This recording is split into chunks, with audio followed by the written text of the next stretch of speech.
Kawasaki has launched sport bike Ninja 500 at a competitive price of Rs 5.24 lakh ex-showroom.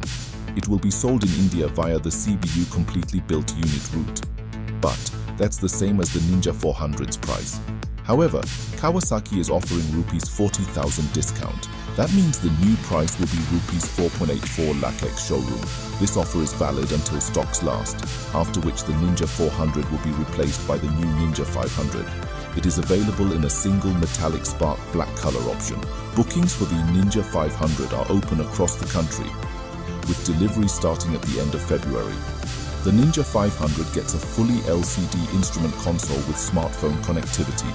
It gets an LED headlight with a projector for the low beam and reflective LED for high beam with LED taillights. It is powered by the same 4551cc liquid-cooled parallel twin engine as the Eliminator, which delivers 45 bhp and 42.6 Newton-meters of torque.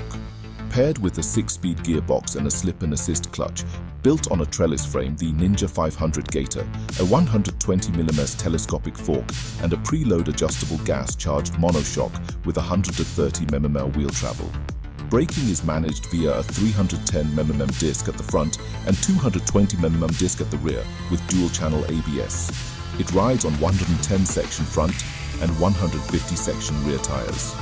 The Ninja 500 comes with a pretty accessible 785mm seat height and weighs 171 kg. As per Kawasaki standards, the Ninja 500 has been launched at a great introductory price, but when compared to the Aprilia RS 457, it lacks modern features such as turn-by-turn navigation, riding modes, and traction control. Additionally, the Aprilia RS 457 gets more power, fully adjustable suspension, feels modern and weighs 12 kg lighter, which makes it the best power-to-weight ratio bike in the segment. The Ninja 500 lacks a lot of features despite being a premium bike. Then which one looks promising to you? Let us know in the comments. By the way, stay tuned for more videos by subscribing this channel and keep supporting by liking our videos.